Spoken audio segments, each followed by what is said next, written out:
Buenos días y muchas gracias a todos por su presencia virtual en este Congreso Internacional de Estudios Literarios y ahora en particular en esta conferencia plenaria impartida por la profesora Paula Martín Salván. Paula Martín es catedrática de Filología Inglesa en la Universidad de Córdoba, donde enseña literatura inglesa y norteamericana, y ha sido investigadora visitante en universidades de Estados Unidos, en Cornell y en California, y también en Canadá, en Dinamarca y en Reino Unido. Su investigación se desarrolla en el campo de la literatura norteamericana, la novela modernista y posmodernista, la teoría crítica y teoría de la literatura, particularmente la deconstrucción, y el pensamiento político y estético, sobre todo del siglo XVIII y en relación con las teorías sobre comunidad. Actualmente trabaja sobre la representación de comunidades en textos literarios en lengua inglesa, particularmente en la novela modernista y posmodernista. Estudia cómo la novela contribuye a generar modelos de comunidad a través de las representaciones de ficción.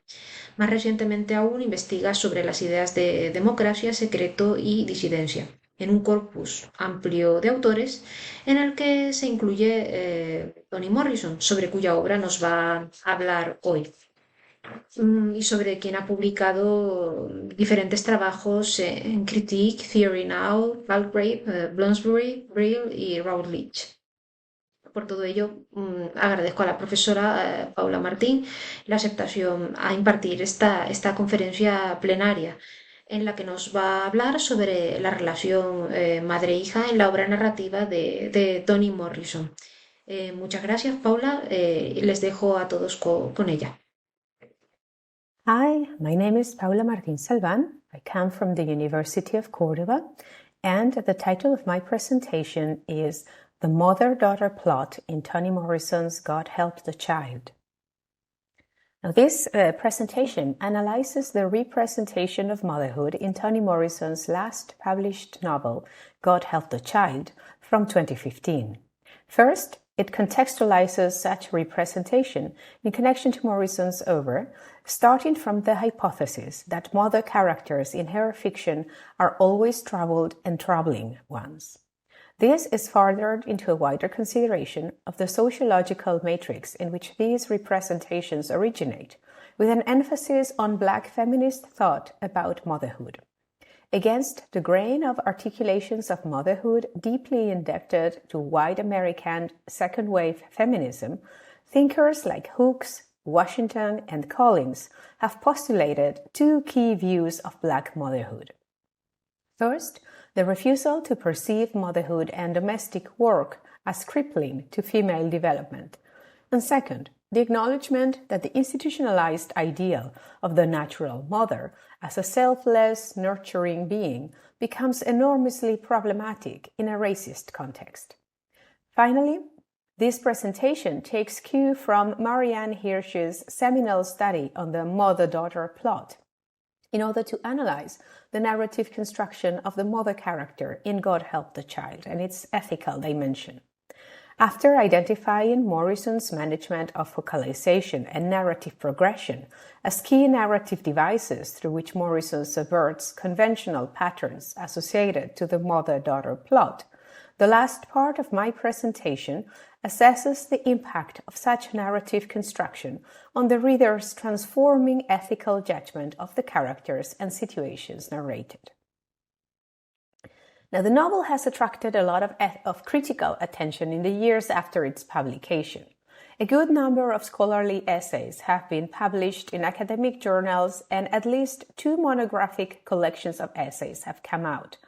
New critical essays on Toni Morrison's God Help the Child, Race, Culture, and History, edited by Alice Knox Eaton, Maxine Lavon Montgomery, and Shirley A. Stave, and critical responses about the Black family in Toni Morrison's God Help the Child, edited by Rowan Fraser and Natalie King Pedroso. Both collections include essays which tackle the issue of motherhood in the novel, mostly from a sociological perspective that emphasizes the intersectionality of class, gender, and race in the depiction of Morrison's characters. Yet, the essays included in these collections rarely attend to the textual construction of such characters. Stylistic and narratological analysis, which may throw light on the intricacies of Morrison's literary technique, remain to be produced. My reading on God Help the Child is articulated precisely as an attempt to bridge the gap between the sociological and the narratological. God Help the Child is a story of personal crisis and maturation focused on Bride, born Lula Ann Bridewell, who is a young, successful fashion executive. Upon its publication, reviewers of the novel pointed to its fairy tale tone, drawing connections to stories like Cinderella or The Ugly Duckling. This is somehow confirmed by the text itself, as it offers a summary of its storyline that suggests such fairy tale patterning, and I quote, "The fairy tale castle collapsed into the mud and sand on which its vanity was built." Unquote. So Kara Walker noticed such fairy tale elements, emphasizing the female coming-of-age storyline. An element she does not underscore, and which seems crucial to my reading of the novel, is the presence of the evil mother figure. In God Help the Child, the bad mother features prominently in the figure of Sweetness. As noted by Jesse A. Goldberg, Sweetness's bad mothering, and I quote, "may indeed be strong enough to qualify as emotional abuse." Unquote.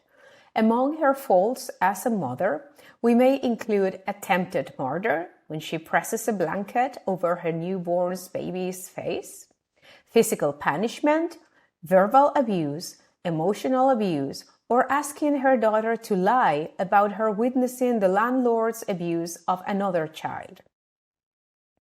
Most of these, however, can be traced back to one major issue: Sweetness's racism against her own daughter. Goldberg brilliantly analyzes the character's internalized hierarchy of skin color, which is repeatedly addressed in the text. The first reference to it appears as the baby is born, and she describes her skin color in the following terms, and I quote, "midnight black, Sudanese black," unquote.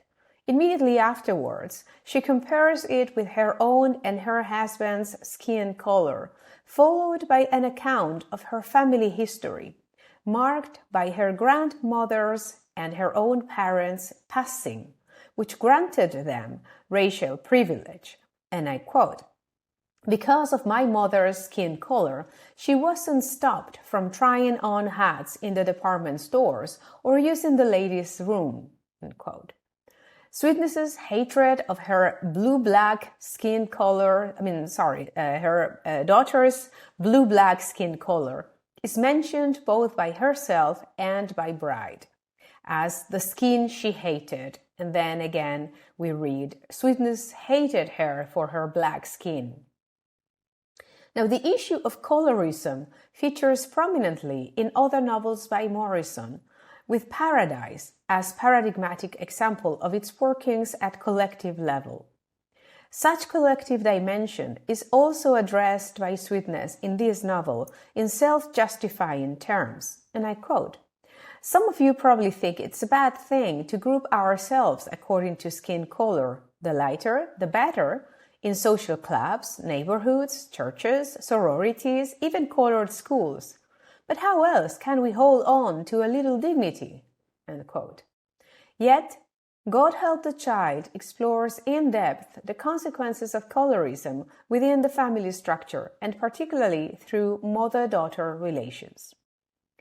A key aspect I intend to address is the role of judgment in the construction of Sweetness as a mother character in the novel. As Walker notes, and I quote, "The reader is positioned as a judge over a cast of characters standing accused of the same crime, their inability or unwillingness to confront and take responsibility for the suffering of children in their care." Unquote. No one, though, comes under such rigorous scrutiny for her negligence as Sweetness. No one, moreover, tries to justify herself with greater emphasis, and I quote, from the very early moment in the novel, when we read, "But it's not my fault, it's not my fault, it's not my fault, it's not," end quote. The hovering question my presentation ultimately addresses is how is ethical judgment on Sweetness's mothering articulated in this novel? Now, paperback editions of Toni Morrison's God Help the Child include, as part of its paratextual material, a back matter synopsis starting with the words, "Sweetness wants to love her child, bride, but she struggles to love her as a mother should." Quote. The synopsis then goes on to synthesize Bride's story of crisis and personal growth, which constitutes the text's narrative core. It seems symptomatic, however, that the back matter synopsis follows the same logic as the novel itself regarding the role of the mother character in it. Although Sweetness is not the protagonist of the novel in a conventional sense, her presence is central to the plot. She is given the first and last word in the text in chapters narrated in the first person. Moreover, the words about her in the synopsis already point to a breach between what the character should be and what she actually is. It is precisely this gap that I set out to investigate in what follows by interrogating the nature of the unfulfilled obligation implied in the modal verb should. How should a mother love? Who prescribes the nature of such motherly love? As well as the undetermined character of Sweetness's deviation from it, implicit both in the idea of Sweetness wanting to love and in the notion that she struggles to comply with the standard of motherly love. This textual fragment provides the opportunity to discuss the representation of mothers and motherhood in Morrison's novel. Sweetness stands as the most prominent mother character in the text, but her apparent failure to comply with a prescriptive novel of motherhood is echoed in at least two other secondary characters. One would be Rain's unnamed mother, who prostituted her from an early age, and the other would be Queen, Booker's aunt, whose several children, as we read in the novel, hate her for some reason or another. The three characters are mothers to estranged children who have been either rescued from them, as in Rain's case, or rejected by them, as in both Bride's or Queen's children's case. While Rain's mother is not given voice in the text and is morally condemned by Bride in explicit terms when she says, "How could anybody do that to a child, any child, and one's own?" On the other hand, Queen and Sweetness are given a chance for self-justification. Sweetness's first words in the text are in fact, "It's not my fault, so you can't blame me." And the sense of a lack in her as a mother, a deviation from a pre-existing conception of how she should be in others' eyes, the "you" in "you can't blame me," is present from the very beginning of the text. Now, the representation of Sweetness needs to be further contextualized within the body of Toni Morrison's work in comparison to other mother characters in her fiction. It should be noted that the representation of mother figures in her work is exceedingly rich and complex. While Beloved may be mentioned as the text most clearly written from the point of view of the mother, the daughter's perspective is more common in novels like Sula, Tar Baby, or God Help the Child. Several of Morrison's novels feature non-conventional mothers who seem incapable of fitting into a prescribed role model associated to motherhood. These include, of course, Sweetness, but also Mrs. Breedlove in The Bluest Eye, Pilate in Song of Solomon, or May in Love. Furthermore, several of Morrison's mother characters commit acts which seem incompatible with a protective role conventionally associated to motherhood.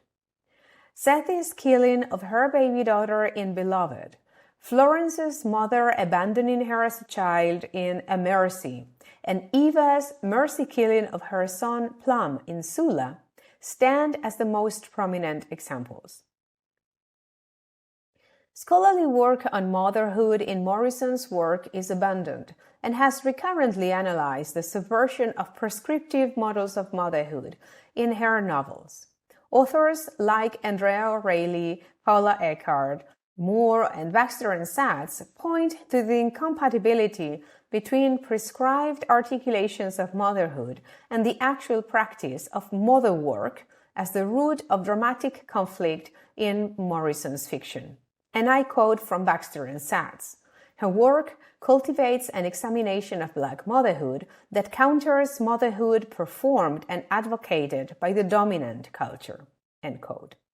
Andrea O'Reilly, who has written extensively on the topic of motherhood in Morrison, elaborates, and I quote, "Morrison's fiction bespeaks the despair and rage of mothers who, in the face of racism and poverty, are not able to fulfill these essential tasks of mother work. What is described in Morrison is not the successful completion of this work, but a mother's arduous, usually desperate struggle to protect and nurture her children. Consequently, novels such as The Bluest Eye and Sula describe a mother's struggle to preserve and nurture. They also convey the mother's grief and rage at not being able to do so effectively because of both racism and the patriarchal institution of motherhood. The mother's rage and grief emerge as the central and organizing theme and perspective of the narrative." End quote. O'Reilly establishes a dichotomy between two models of motherhood in dialectical tension in Morrison's representations. We would have a white, sensitive model of motherhood, which would correspond to the ideal of a natural mother, which was never available to African American women, and which constitutes the normative standard against which all experiences of motherhood are measured.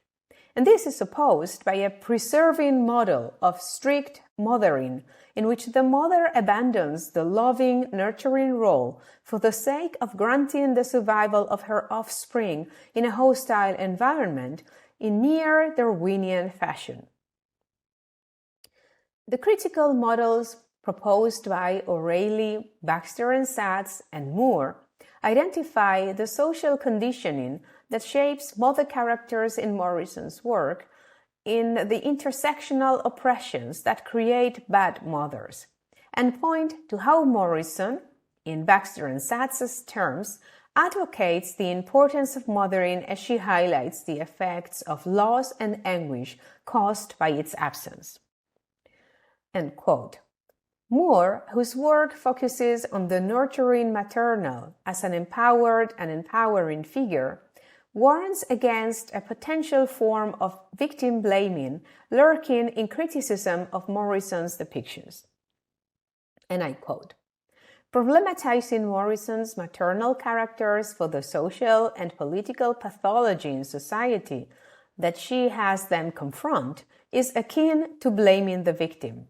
Instead, the dysfunctional society is problematic because it makes motherhood and its natural rites of passage utterly impossible.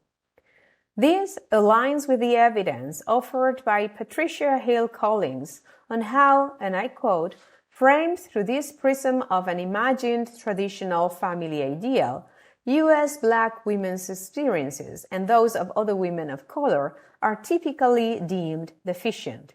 Unquote. Yet, while I concur with their identification of the sociological causality involved in Morrison's representations of mothers who do not fall within prescribed roles, I perceive a key distinction could be made in the way she approaches the problem in different texts. Hence, I would identify three distinct narrative patterns or types. The first is about subversive mothers who defy a prescribed model of motherhood and openly refuse to comply with either strict parenting style in a racist context and with a white, sensitive model.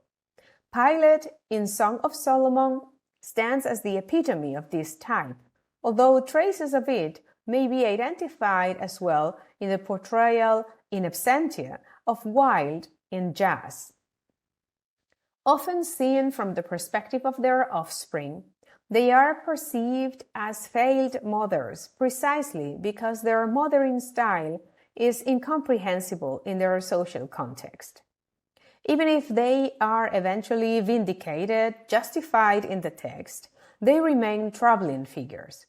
Critique comes from society, while they might be redeemed by readers who are led to appreciate the validity of their defiance to prescribed motherhood. A second type would be identified with monstrous mothers who commit acts which go against the moral codes of their social environments. Sethi in Beloved, Florence's mother in A Mercy, and Eva in Sula exemplify this type. These are mothers who abandon or kill their children, but whose actions are eventually revealed in the text as acts of love. The crux of these characters is to sacrifice the appearance of fitting into a prescribed model of motherhood for the sake of a greater, deeper form of motherly love, which is shown as paradoxical and counterintuitive. Critique comes from society in the form of condemnation for what is perceived as a crime, and their ethical predicament is transferred to the reader's judgment in the form of a dilemma. With these characters, Morrison invites complex reflection on the paradoxes involved in ethics, love, and sacrifice. A third group would be constituted by struggling mothers who follow a strict motherhood model in trying to help their children survive, like Mrs. Breedlove in The Bluest Eye, Sweetness, and May in Love. Eventually, their parenting style, conditioned by white supremacist thinking and the need to keep one's head down in a racist and sexist environment, has traumatic effects in children taught submission as the only response to abuse. These are mothers who think they are doing an excellent job and aware of their interiorization of racist ideology, and who are willing to exculpate themselves from the negative side effects of their mothering. Both society and themselves sanction their mothering as a valid one. Critique comes from the reader's ethical judgment based on perception of their traumatized children. In all three cases, the intersectional oppressions identified by Baxter and Satz work as trigger conditioning characters' behavior toward their children. As Goldberg observes, and I quote, "Although these characters perform actions toward their children that readers may quickly see as morally reprehensible, be it killing an adult child, infanticide, or emotional abuse, Morrison's contextualization of these characters rendered them too complex to be reduced to a single ethical judgment of an individual." And I quote, end quote, sorry. Yet, the social perception and sanction of their mother work within the diegetic world varies significantly across the spectrum, and the narrative articulation of each type, constructed through management of point of view and narrative progression, determines very different responses on the part of the reader in terms of ethical judgment. In my analysis, I identify Sweetness as belonging to the third type or narrative pattern, to the extent that her mother work is not identified by her social environment as monstrous, but it emerges as having harmful effects on her daughter on the long run. I thus dissent from Goldberg's parallel between Sweetness and Sethi, both of whom he sees, and I quote, as appearing before readers having committed material violence in attempting to exercise maternal ethics. While he points to the nature of each one's actions as the basis for distinguishing between their cases, I would rather argue that it is rather grounded on Morrison's construction of social and readerly judgment.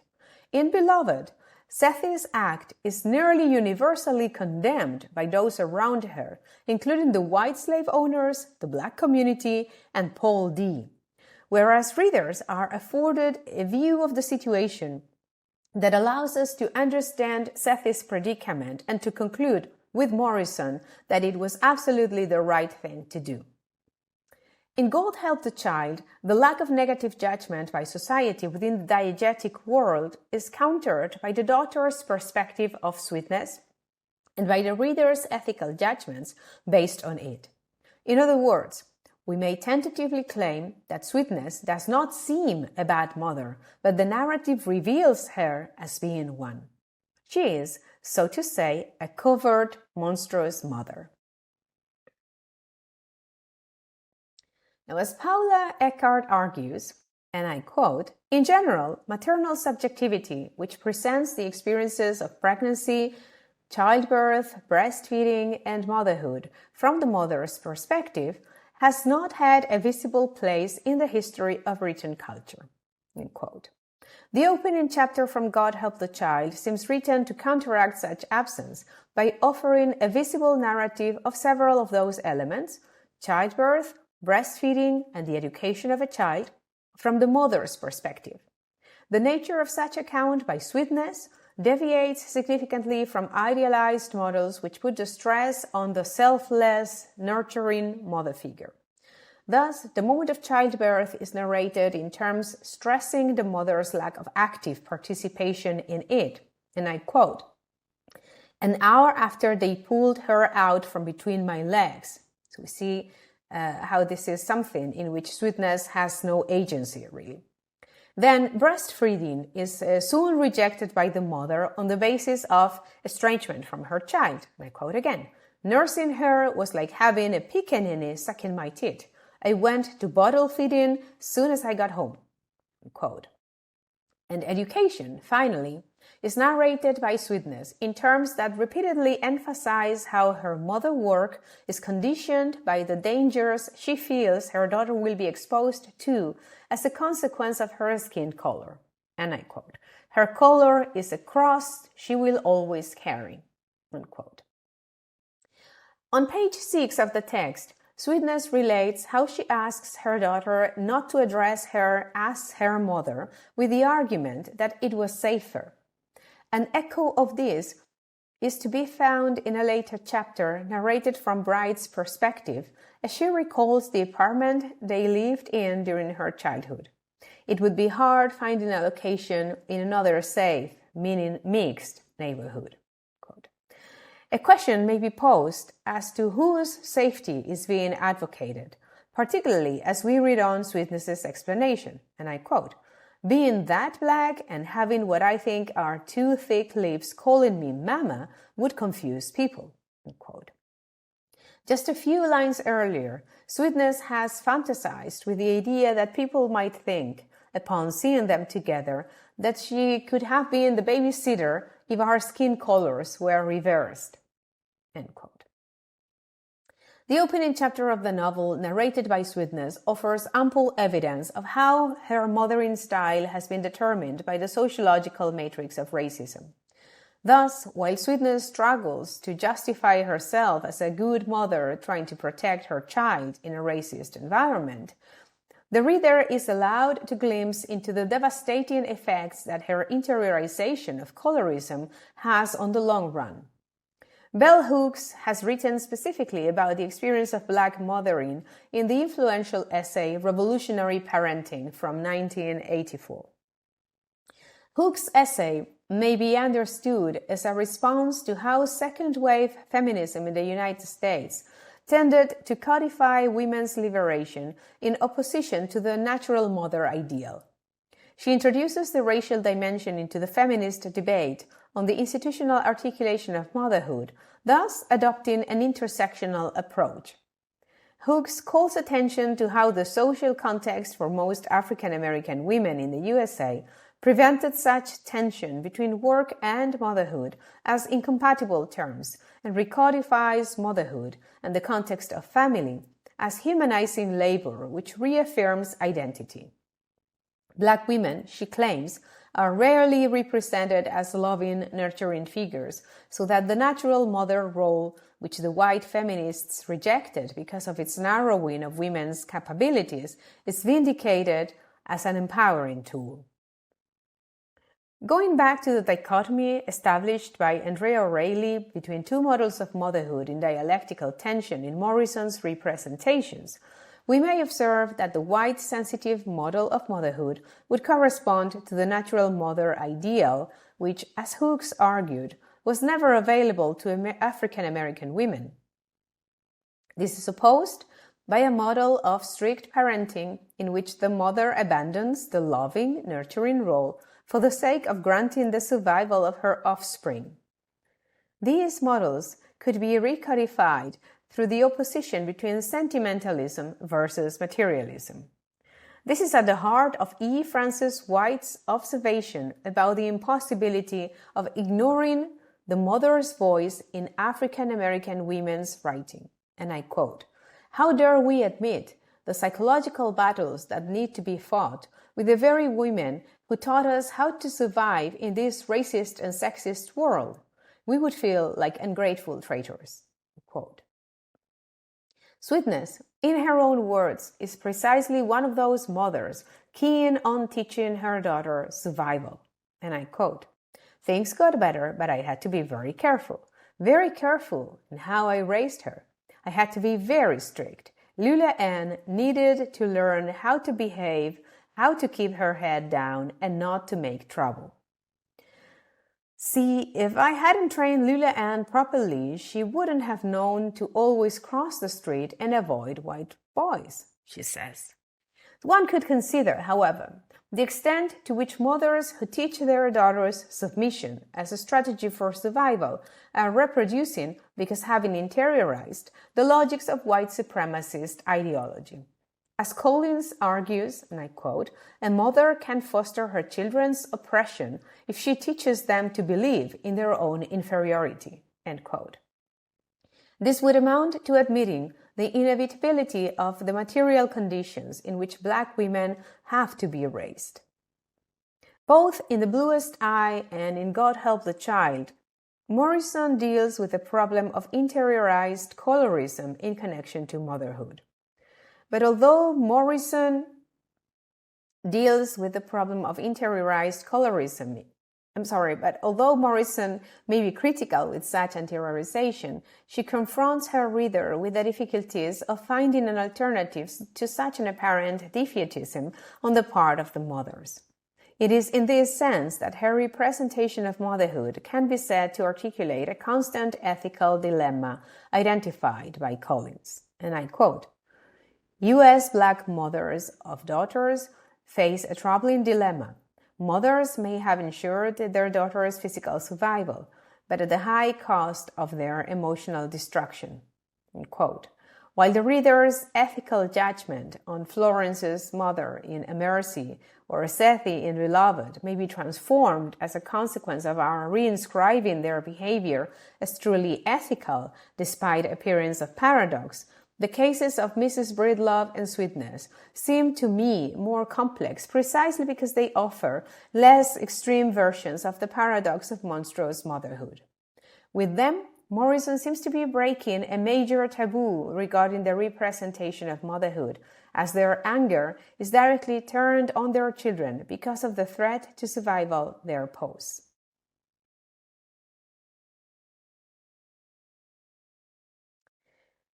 In the introduction to the mother-daughter plot, Marianne Hirsch writes that in order to know about Jocasta's story in Oedipus King, and I quote, "we would have to begin with the mother."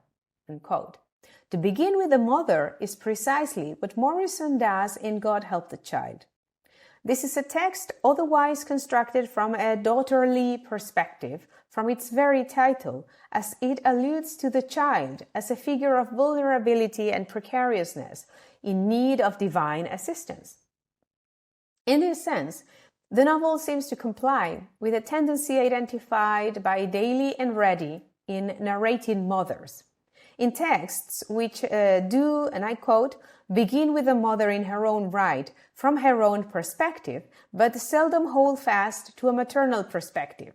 Further, when texts do maintain this perspective, readers and critics tend to suppress the centrality of mothering, end quote.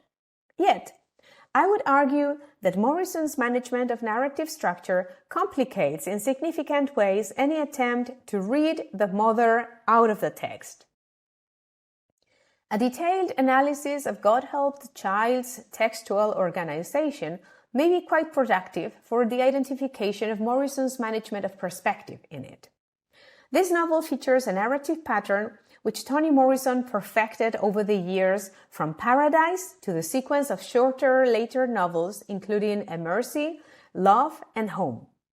All these texts present a complex narrative structure combining first and third person narration that helps reconstruct a multi-generational, multi-perspectival story, roughly corresponding to what Corinne Bancroft calls braided narrative. Here, chapters titled after characters' names are written in the first person by such characters, alternating with long and titled sections narrated in the third person. More specifically, the characters who are given first-person chapters are Sweetness, who has 3 chapters, Bride, who's narrator in 4 chapters, Brooklyn in 3, Sophia in 2, and Rain in 1. These are distributed unevenly throughout the text. All Bride's chapters appear in part 1 of the novel, while Sweetnesses are sprinkled on different points. And then an additional peculiarity of this structure may be observed by comparing the length of such characters' sections or chapters. While all the character chapters are 3-4 pages long on average, Bride's chapters are typically longer, between 12 and 15 pages, except for the last one, which is only 4 pages long. Moreover, the novel's division into 4 parts is far from symmetrical. While the first part is narrated entirely through first-person chapters by 4 of the 5 aforementioned characters, the remaining 3 parts are for the most part narrated in the third person. Part 2 includes a short chapter narrated by Sophia and ends with another short one by Rain, the only one she has in the entire novel, while Part 3 is entirely narrated in the third person. And then finally, Part 4 opens with a chapter narrated by Brooklyn, just to shift into third-person narration again. And the very end of the novel is finally narrated by Sweetness in the closing chapter. And then regarding the third-person sections, focalization in them is almost always on Bride, except for Part 3, where the character focalized is Booker, one of the few, the only actually, male character in the text. Now, all in all, the narrative structure I just sketched privileges Bride's perspective in the novel through an array of narrative devices, from the amount of text devoted to her, through the use of focalization and first-person narration. So here, as noted by Walton Muyumba, the secondary character narrators work as dissonant voices, which foreground the main themes of Bride's coming-of-age story. And I quote, "Like Bride, for instance, all 3 ancillary characters carry burdensome childhood baggage and have charged relationships with their mothers." End quote. While previous novels by Morrison may be said to illustrate what Frederick Jameson has called the waning of protagonicity, quote, God Help the Child clearly marks a return to the patterns defined by the Bildungsroman tradition, in which the story of personal growth of a young character determines novelistic form. Thus, this could be said to be a novel told from a daughterly perspective, borrowing Marianne Hirsch's term. And this is apparently structured through daughter centricity, you could say. This is further evinced by the fact that even in the chapters narrated by the mother in the novel, the object of attention is still the daughter. The first chapters offer a brief reflection on Sweetness's family history, in which passing features prominently as a Severian mechanism breaking up the continuity of the mother line. And other than that, the entire chapter revolves around the idea that there is something really wrong about the newly born bride. Her birth upsets Sweetness's mental stability through embarrassment first, and the risk of madness afterward, as the idea of Sweetness going crazy is mentioned 3 times on page 5. Sweetness openly blames her daughter for breaking up her marriage when her husband leaves her, and I quote, "It broke our marriage to pieces. We had 3 good years together, but then when she was born, he blamed me and treated Lula Ann like she was a stranger. More than that, an enemy." Unquote. The second chapter narrated by Sweetness is entirely focused on her job as a mother with a clear exculpatory and self-justifying purpose, and I quote, "Oh yeah, I feel bad sometimes about how I treated Lula Ann when she was little. See, if I hadn't trained Lula Ann properly, but the lessons I taught her paid off because in the end she made me proud as a peacock." Unquote. In spite of the fact that the story she tells about Lula Ann's participation in the trial against Sophia Huxley is tuned in to that proud mom role she attributes to herself, the final lines of the chapter go back to the exculpatory rhetoric, and I quote again, "I wasn't a bad mother, you have to know that, but I may have done some hurtful things to my only child because I had to protect her." End quote. Her initially confessed repugnance at the color of her daughter's skin is here entirely transferred to others, the white trash from which she allegedly tries to protect her. A key moment in this chapter articulates Sweetness's contradictions regarding her daughter, and I quote, "At first, I couldn't see past all that black to know who she was and just plain love her. But I do. I really do. I think she understands now. I think so." End quote. What follows stands in stark contrast with this attempt to bridge the gap between mother and daughter, as Sweetness admits the estrangement from her. And I quote, "She sends me money and stuff every now and then, but I ain't seen her in I don't know how long." End quote.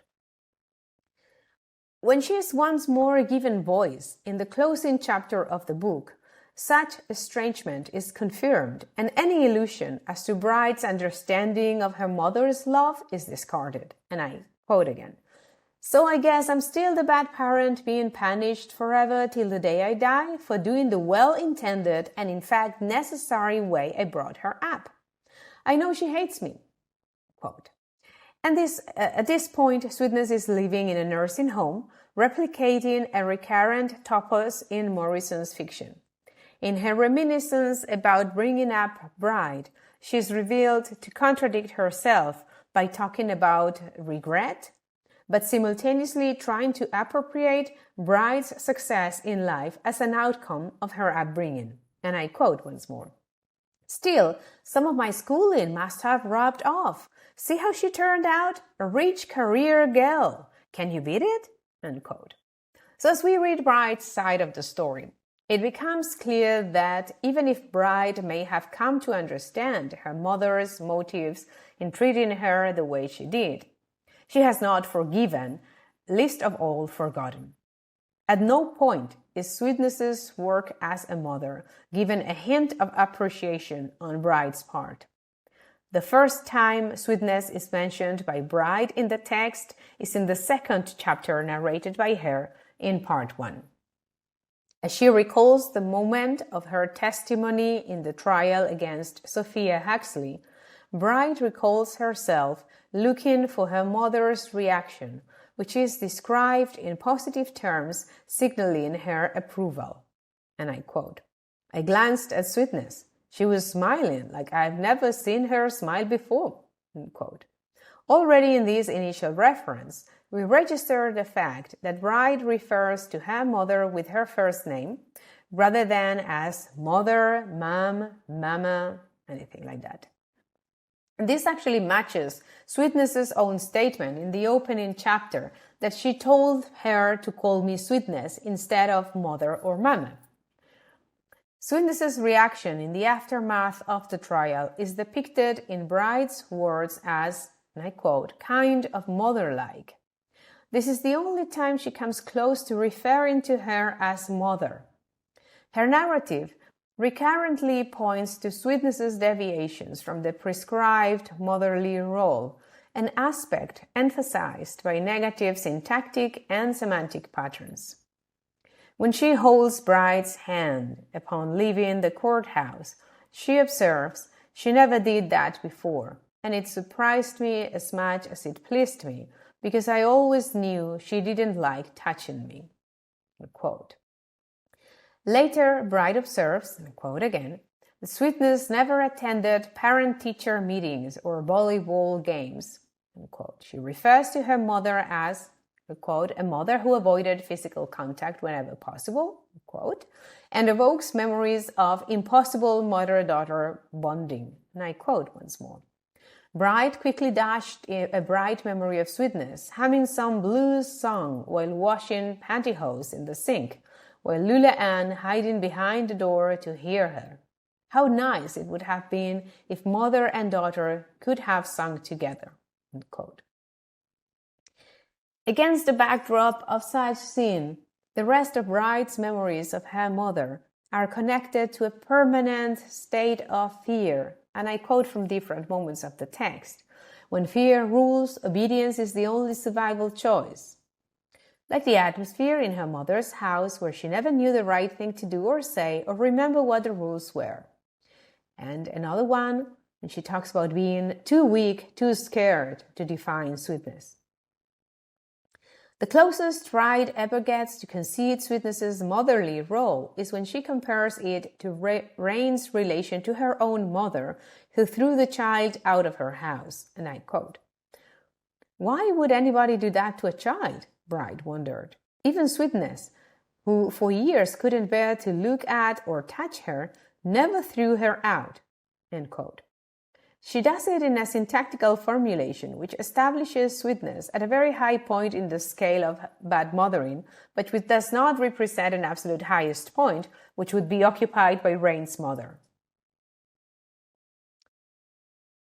Now, scholarly work on the representation of motherhood in African American women's fiction repeatedly emphasizes how Morrison and her contemporaries enact in their work, and I quote from Davidson and Stoner, the recovery of the mother by the daughter. Critics like Inman, Hirsch, Podnieks, and O'Reilly, all of them identify a typical daughter-centric pattern in which the rebellious daughter finds a way back to the mother, reclaiming and vindicating her. God Help the Child, like the earlier Tar Baby, sets out to retrace this pattern only to upset it as an impossible reconciliation with the mother. Thus, as we read that Bride announces to her mother in a letter that she is to have a baby herself at the end of the novel, it can hardly be suggested that the mother line may be restored through intergenerational communication. When Bride sends her mother a letter to let her know she will soon become a grandmother, there seems to be a strong dissonance emerging from the contrast between Bride's words in her letter, Sweetness's reaction to the news, and the nurses in the nursing home, the nurse's reaction as perceived by Sweetness.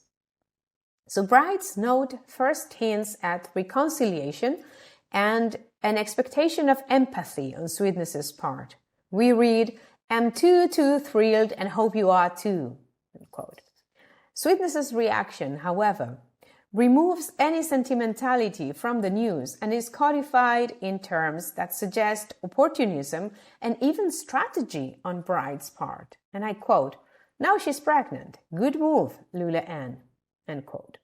And finally, As Sweetness's reaction focuses exclusively on Bride's motherhood, it offers a sharp contrast with the nurse's, which underscores her future role as a grandmother, a role that Sweetness herself does not seem to appreciate. I quote, "Her smile and her compliments were fit for someone about to be crowned." So it's a Sweetness ironizing about the nurse's congratulations. Now, eventually, therefore, the reconciliation between mother and child is thwarted in the text, and the way back to the mother is never accomplished. In its place, the risk of potential repetition of earlier mother's mistakes is suggested by Sweetness's final words, which are directly addressed to Bride, and I quote, "Listen to me. You are about to find out what it takes, how the world is, how it works, and how it changes when you are a parent." End quote. As we realize that the narrative does not allow for an enactment of actual or symbolic reconciliation between Sweetness and Bride, so that the mother's perspective would somehow be incorporated into the daughter's, we may turn our attention to the issue of how ethical judgment of Sweetness's role as a mother is articulated in the text. Roxane Gay, in a review of the novel for The Guardian, introduces the idea of the mother's impossible predicament when she writes, quote, "This is what makes it so difficult to judge Sweetness's choices. She should know better, but it is painfully clear her choices have been shaped by the realities of being Black in a white world." End quote. This premise about the difficulty to judge Sweetness in a clear, definitive way is to be addressed in connection to two key questions. Where does this difficulty come from, and how is it established in the text? Now, a bit earlier, textual evidence on how Bride's chapters as character narrator offer a negative judgment of Sweetness's mothering has been provided. So from her perspective, we may conclude Sweetness has been a bad mother and remains unredeemed in her daughter's eyes. The question persists, however, as to whether Bride's judgment on her mother succeeds in persuading the reader. To the extent that the text allows us to read not only Bride's version, but also Sweetness's, the text's established on an ethical stance becomes multifaceted and complex. This relates to what James Phelan calls a layer ethical situation, in which the ethical dimension of characters' actions stands in complex relation to the narrator's presentation of such actions, in turn conveying certain attitudes toward the subject matter that are to be picked up by the audience. In this case, contrasting both characters' versions of their relationship offers relevant clues that point to the reasons why it may actually be difficult for the reader to fully endorse Bride's view. A major distinction between the narrative style of the two sets of chapters narrated by Sweetness and Bride can be traced by considering Sweetness's as instances of lyric narrative. Bride's narrative is dynamic, whereas Sweetness's is static. Her story is done, her work as a mother finished. Bride's story of personal development must happen in the wake of Sweetness's mother work. Hers is a story of change, while Sweetness's sections respond to the logic of what James Phelan calls lyric revelation. They share at least one of the characteristics identified by Phelan in this type of narration, and I quote, "The character narrator does not undergo any substantial change within the temporal frame of the main action. Instead, the text focuses on revealing the dimensions of the character narrator's current situation." End quote. By contrast, Bride's chapters focus mostly on the diegetic present and tend to focus on events which have recently taken place, such as Booker's departure or her confrontation with Sophia Huxley. Even when she reminisces about the distant past, particularly her childhood, this is directly connected to her present situation. The occasion for the telling in Sweetness's chapters is not explained in the text. By the narratee, a you is often explicit. Hence, the reader may wonder who this you is meant to be, whether it refers to another character within the diegetic world to whom she would be talking, or whether it rather addresses the implied reader directly, thus enacting a metaleptic turn that puts Sweetness in a more direct communication with the extra-diegetic world. This is in turn connected to the issue of her motivation for the telling. Considering her first words in the text, we could affirm that this is quite explicitly self-exculpation. A dual focalization is established in the text through which Sweetness, the present narrator, justifies Sweetness, the past character.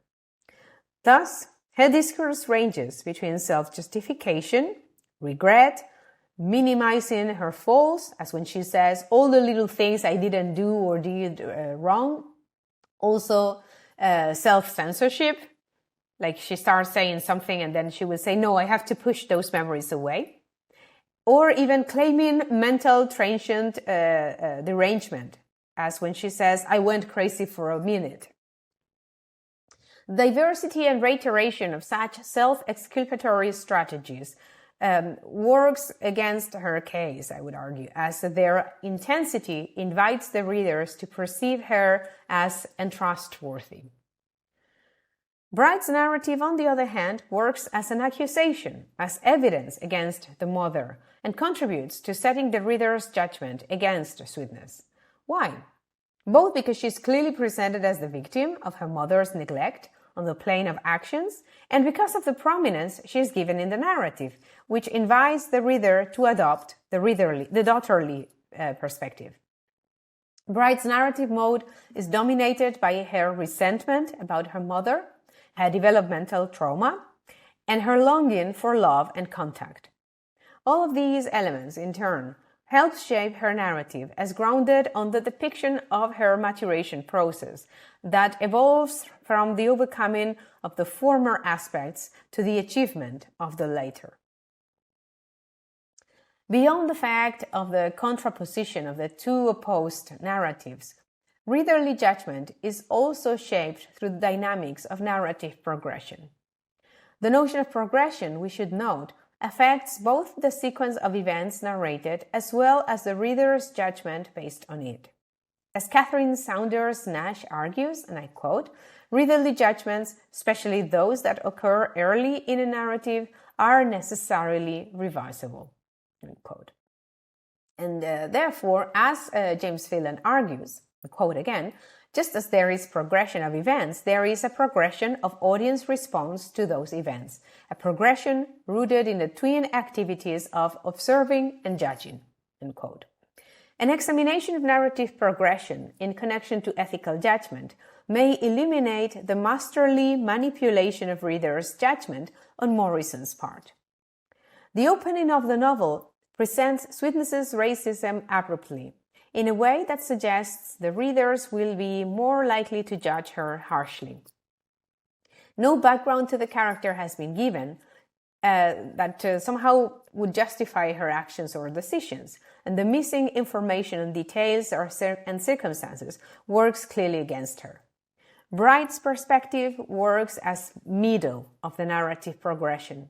At this point, the knowledge we acquire is still working against Sweetness, reinforcing readers' initial impression.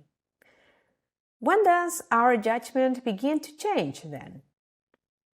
I would say this happens through what Phelan calls lyric progression, in which, in his words, I quote, our judgments and emotions focus not on characters' choices at what they may mean for what does and does not happen to them, but rather on the progressive revelation of their characters and their static situations. End quote. In God Help the Child, I would say 4 narrative elements contribute to such ethical progression. The first one would be the secondary stories about other bad mothers in the novel, which set the basis for comparison establishing what I have called earlier a scale of bad mothering. This happens first with Rain, so that bride is led to admit that her mother was even worse than Sweetness, and again later with Queen, whose mother work is questioned in conversation with Booker. While Bride defends her, claiming she loves her children, Booker suggests there may be evidence that she is also a bad mother. A second aspect is Bride's perception of her mother and how it's undermined by Booker and Queen, who simply talk about a complicated relationship with her mother or mention her complaining about her mother, so that both are downplaying her judgment of Sweetness as a bad mother. A third aspect is Bride herself being said to have overcome her relation to her mother in very mild terms, and I quote, "No longer forced to outlive the disdain of her mother and the abandonment of her father." End quote. And the last one would be Sweetness's indictment on Bride's upcoming maternity that I have quoted before, the one when she says, "You are about to find out how things are different when you are a parent." Okay? So the suggestion here is that the same mistakes will be made and that everyone is conditioned as a parent by their social environment, what Sweetness here calls how the world is, how it works. So the difficulties to judge Sweetness in a neat, definitive way come, I would say, from both the realization of her sociological conditionings imposed by gender and race-based discrimination, but also from Morrison's magisterial management of narrative technique, which simultaneously affirms and undermines each character's ethical stance. In God Help the Child, her management of perspective and progression leads not so much to the reversal of initial ethical judgments into their opposite, but to the simultaneous entertaining of two possible readings. Now, heading to my conclusion, I would say that while discussing the relevance of ethics in narrative, James Phelan argues the following, and I quote, "One of the remarkable features of narrative is that it can take an action that we would conventionally regard as ethically sound or ethically deficient, and through the details of its treatment in the narrative, either activate that conventional judgment or reject it in favor of a different and even opposite judgment." Quote. The second possibility, I'd say, falls within the scope of what critics like J. Hillis Miller or Derek Attridge have identified as the actual realm of ethics, following Jacques Derrida in his theorizations of ethics as precisely grounded on the excess of responsibility which goes beyond specific obligations governing concrete situations in a given social context. Now, this is what Phelan has been calling activating conventional judgment. And this is what grants ethical action an initiatory inaugural dimension, in Miller's words, one which exceeds such conventional judgment for the sake of an unexpected one. The simultaneous perception of those two potential judgments standing in tension with one another is what Morrison achieves in God Help the Child regarding the mother's predicament. Critical readings of the novel tend to emphasize Sweetness's unrepentance as evidence of her static moral position and her inability to undergo an ethical transformation in the novel. Walker refers to Sweetness as one who chooses self-righteousness when confronted with her responsibility in Bride's traumatic upbringing.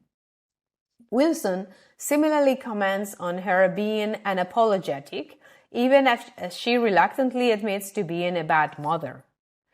Simultaneously, however, critics identify in Sweetness the topos of the mother's impossible predicament. Goldberg underscores two key aspects about Morrison's articulation of Sweetness.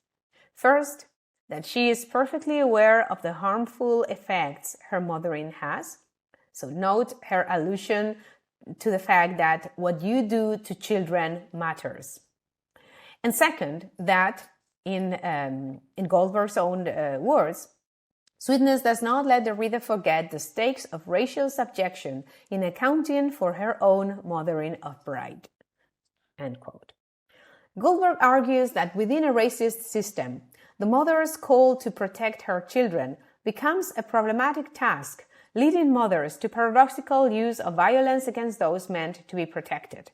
And I quote again, "If the ethical demand of motherhood is to protect children, then Black mothers in the U.S., insofar as they remain beyond the purview of protection, are always acting to fulfill an impossible ethical demand." End quote.